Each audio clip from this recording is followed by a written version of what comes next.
अगर आप भी सुबह खाली पेट नीम और हल्दी की गोली खाते हैं या इसे स्टार्ट करने के लिए सोच रहे हैं तो ये वीडियो खास आपके लिए है।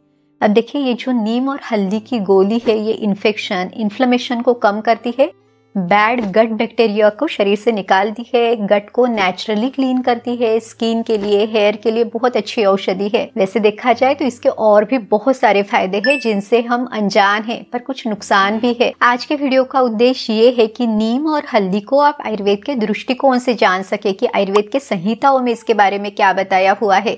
अब देखिए, हर एक चीज, वो चाहे औषधि हो या चाहे आहार्य द्रव्य हो, वो हर किसी के लिए अच्छी या हर किसी के लिए बुरी ऐसे नहीं है। तो सोच समझ के अपनी प्रकृति, आपकी बीमारी, जो ऋतु है, इनका ध्यान रखते हुए आपने सेवन करना है तो आपको इसके पूरे फायदे मिले, कभी भी कोई नुकसान ना हो। तो चलिए नीम और हल्दी के पूरे शास्त्रीय आयुर्वेदिक रिव्यू के लिए ये इंटरेस्टिंग वीडियो शुरू करते हैं। वीडियो में आखिर तक हमारे साथ बने रहिए। नमस्ते, मैं हूँ डॉक्टर रूपाली जैन और आयुर्वेद फॉर एवरीवन में आपका स्वागत है।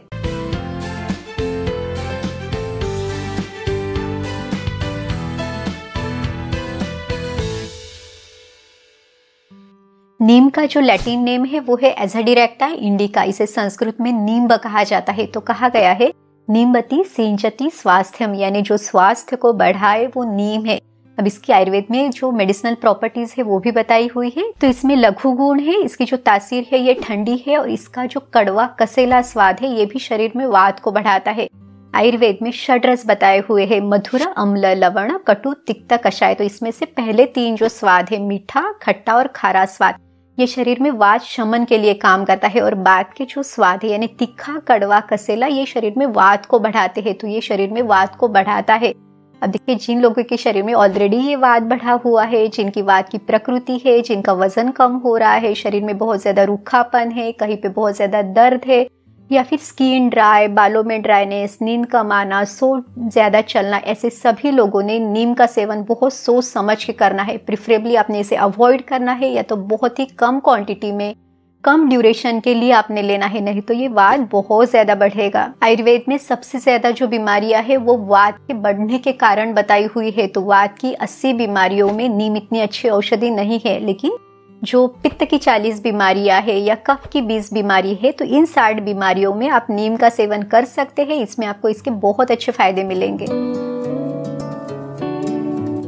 चलिए अब देखते हैं कि आयुर्वेद के अनुसार आपको नीम के सेवन से क्या क्या फायदे मिल सकते हैं। तो ये खाने का स्वाद बढ़ाने का, रुचि बढ़ाने का काम करता है। ऐसे लोग जिनको खाने का स्वाद नहीं आता या जीभ पे बहुत ज्यादा सफेद परत है जिसके कारण उनको स्वाद पता ही नहीं चलता, तो इन सभी लोगों के लिए ये बहुत अच्छी औषधि है। दूसरा फायदा है ये ग्राही है, यानी मल को रोकने के लिए काम करता है। अगर आपको वॉमिटिंग हो रही है, जुलाब हो रहे हैं या ग्रहणी जैसी कोई तकलीफ है, मल के लिए बार बार जाना पड़ रहा है, तो आपने इसका सेवन जरूर करना है। पर अगर आपको कॉन्स्टिपेशन है, मल हार्ड बनता है, तो आपने इसे अवॉइड करना चाहिए। जो तीसरा फायदा है वो है कृमिघ्न, यानी कृमि है। अगर आपके पेट में वर्म्स है तो उन वर्म्स को निकालने के लिए, उनको कम करने के लिए भी ये मदद करेगा। चौथा जो फायदा है तो ये यकृतोत्तेजक है, यानी लीवर के लिए ये स्टिम्युलेंट है। लीवर से संबंधित बहुत सारी तकलीफों में ये आपको हेल्प करेगा। अम्ल पित्त, इस व्याधि में अगर पित्त की द्रवता बढ़ गई है, बहुत ज्यादा ऊपर ऐसे खट्टा पानी आ रहा है, ऊर्ध्वक अम्ल पित्त है या वोमिटिंग सेंसेशन है, कभी उल्टी हो भी जाती है, तो इन सभी तरह के विकारों में कफ और पित्त को कम करके ये जो नीम है ये आपको फायदा देगा। अब इसमें जो कड़वा कसेला स्वाद है ये खून को साफ करने के लिए भी मदद करता है। कुष्ठ विकारों में यानी स्किन डिसीजेस में ये बहुत अच्छी औषधि है। इसकी जो तासीर है ये ठंडी है, ये जलन को कम करता है। तो किस तरह की स्किन डिसीजेस, जैसे फोड़े, फुंसी, इन्फेक्शन है, पस फॉर्मेशन है, या फिर अर्टिकेरिया यानी शीत पित्त की तकलीफ, फंगल इन्फेक्शन, सोरियासिस, इन सभी तरह के कफ और पित्त से संबंधित त्वचा विकारों में आप इसका सेवन जरूर करें। कौन से मौसम में आपने नीम का सेवन करना चाहिए और कब नहीं करना चाहिए ये भी आयुर्वेद के ग्रंथों में बताया हुआ है। तो जो वसंत ऋतु है यानी मार्च और अप्रैल का जो महीना है, इसमें स्वभावतः शरीर में कफ दोष बढ़ा हुआ रहता है। जैसे सर्दियों के बाद जब धूप चढ़ने लगती है तब ये कफ पिघलने लगता है और फिर सर्दी, खांसी, इस तरह की समस्याएं भी बढ़ने लगती है। ऐसे समय में नीम का सेवन फायदेमंद रहेगा।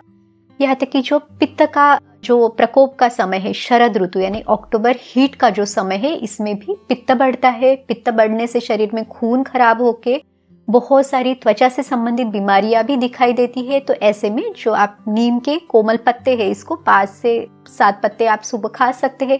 कम से कम आप इसे 8-10 दिन लेके बाद में बंद भी कर सकते हैं, क्योंकि आपका जब कफ और पित्त कम हो जाएगा उसके बाद भी अगर आप बहुत दिनों के लिए इसको कंटिन्यू करते हैं तो ये शरीर में वात बढ़ा सकता है। ये सावधानी आपने जरूर लेनी है। अब जो वात बढ़ने का समय है, जैसे कि वर्षा ऋतु में स्वभावतः है शरीर में ये वात बढ़ता है, रूखापन आता है, शरीर में दर्द बढ़ता है, या विंटर का जो समय है तो उस समय पे भी ये जो वेदर है वो ठंडा है, रूखा है, तो ऐसे में भी वात बढ़ता है।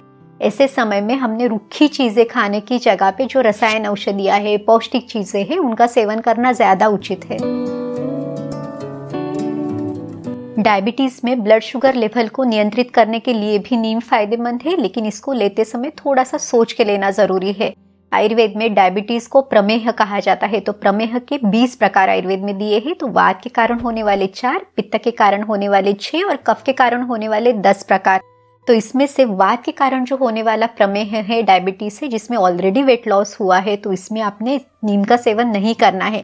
लेकिन जो कफ और पित्त के कारण होने वाले 16 प्रकार के डायबिटीज है यानी प्रमेह है, इसमें आप नीम का सेवन जरूर कर सकते हैं। अब देखिए, आज मेजॉरिटी लोगों में उनकी लाइफस्टाइल है, food habit, sedentary lifestyle, obesity या फिर वेट गेन की टेंडेंसी, फैट डिपोजिशन होना, तो इस तरह की तकलीफें ज्यादा दिखाई देती है। इसीलिए मेजॉरिटी लोगों में नीम का सेवन फायदेमंद रहता है। नीम आम पाचन करने के लिए भी एक बहुत अच्छी औषधि है। आम यानी अपचित आहार रस। अगर आप बार बार कुछ ना कुछ खाते रहते हैं, मंचिंग करने की आदत है, भूख लगे बिना या पहला खाना पचने के पहले ही आप फिर दूसरा फूड लेते हैं, तो इससे ही शरीर में ये अपचित आहार रस यानी आम दोष बनता है। इसे आयुर्वेद में एक विष के समान यानी गर विष के समान, स्लो पॉइजन के समान बताया हुआ है। तो ये जो नीम है उस आम को पचाने के लिए, आपके सिस्टम को क्लीन करने के लिए मदद करेगा। दूसरा जो फायदा है, ये बहुमूत्रता में यानी ऐसे लोग जिनको यूरिन के लिए बार बार जाना पड़ता है, उनके यूरिन की ये जो फ्रीक्वेंसी है उसको कम करने के लिए भी मदद करेगा। पर अगर आपको ऑलरेडी यूरिन क्लियर नहीं हो रहा है तो आपने इसका सेवन नहीं करना चाहिए। नीम का एक और फायदा है कि ये ज्वरघ्न है। विशेषतः जो विषम ज्वर है यानी कभी बुखार है, कभी नहीं है, कम ज्यादा हो रहा है, बहुत लंबे समय तक चल रहा है, तो इसमें भी नीम का सेवन फायदेमंद रहेगा। तो ओवरऑल नीम एक औषधि है, पर इसे आहार के रूप में बहुत कंटिन्यूअसली, बहुत लंबे समय के लिए प्रयोग ना करें। खुद की प्रकृति, खुद की बीमारी, मौसम कैसे चल रहा है, आपको नीम की क्वांटिटी कितनी सूटेबल है, कितने ड्यूरेशन के लिए आपने इसे लेना है, इन सभी बातों का ध्यान रखना बहुत ज्यादा जरूरी है। चलिए अब हम हल्दी के बारे में जानते हैं। तो हल्दी को संस्कृत में हरिद्रा कहा जाता है। इसका जो लैटिन नेम है वो है कर्क्यूमा लॉन्गा। अब हम हल्दी के जो आयुर्वेदिक गुणधर्म है वो जानते हैं। तो ये लघु और रुक्ष है यानी पचने के लिए हल्की है, इसमें रूखापन है, इसका जो स्वाद है वो है कड़वा तीखा स्वाद, और इसकी जो तासीर है ये गर्म है, इसे उष्ण वीर्य बताया हुआ है। तो गर्म तासीर के कारण ये शरीर में कफ और वात को कम करती है और पित्त का रेचन कराती है, यानी जो पित्त बहुत ज्यादा बढ़ा हुआ है उसको शरीर से बाहर निकालने का काम करती है। साथ ही में इसका जो कड़वा स्वाद है इसके कारण पित्त का शमन भी कराती है। तो ओवरऑल वात, पित्त, कफ इन तीनों दोषों से उत्पन्न हुए सभी विकारों में यानी सभी बीमारियों में हल्दी का सेवन फायदेमंद है। ये विशेषता कफ और पित्त का शमन कराती है। हमारे भारतीय खान पान में हल्दी का समावेश हमेशा से रहा है। चलिए देखते हैं कि हल्दी के सेवन से आपको क्या क्या फायदे मिलेंगे। सबसे पहला जो फायदा है ये रुचि वर्धक है, यानी खाने का स्वाद, खाने की रुचि को ये बढ़ाती है। दूसरा जो फायदा है ये अनुलोमन करती है। तो ऐसे लोग जिनको वायु ठीक से निकलता नहीं है या फिर जिनको कब्ज रहता है, मल अच्छे से साफ नहीं होता, उन लोगों के लिए ये फायदेमंद रहेगी। तीसरा जो फायदा है तो पित्त का रेचन कराती है। शरीर में जब पित्त आवश्यकता से ज्यादा बढ़ जाता है तो इसको मल के रास्ते से ये बाहर निकालती है।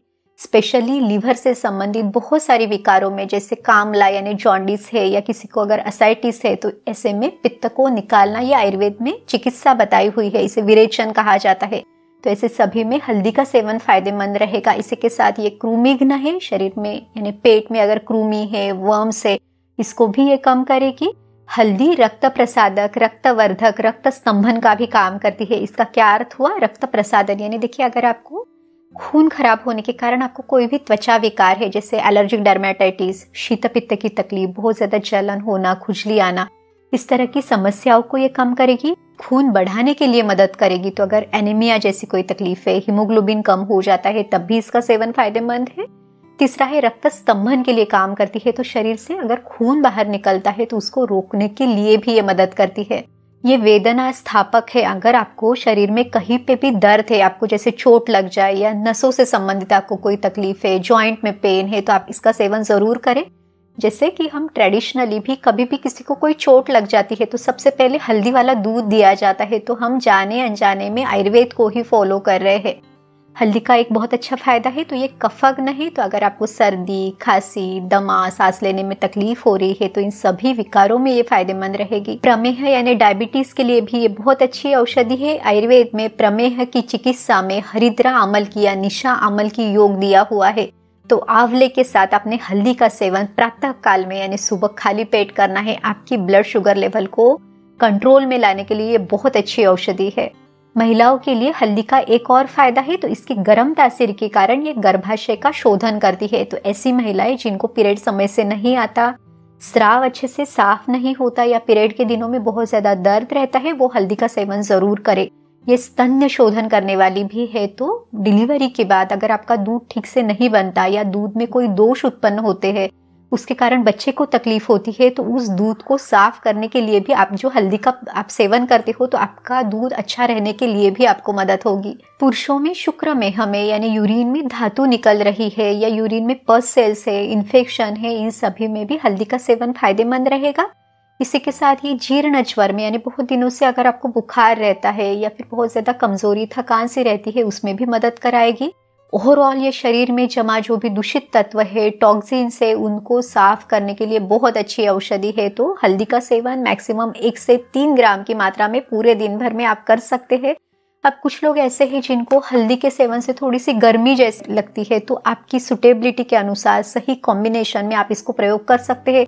अगर आप सिर्फ ऐसे ही रॉ फॉर्म में हल्दी का सेवन ना करते हुए किसी और चीजों में मिला के इसको खाए या ट्रेडिशनल वे में हमारी सब्जियों में, दाल में, ऐसे तो हम इसे ले ही सकते हैं ताकि हमें इसके पूरे फायदे मिले, कोई नुकसान ना हो। तो इस तरह से आज के वीडियो में हमने नीम और हल्दी के बारे में पूरी शास्त्रोक्त आयुर्वेदिक जानकारी, आयुर्वेदिक रिव्यू जाना है। उम्मीद है आप भी इसका सही तरह से फायदा करके जरूर लेंगे।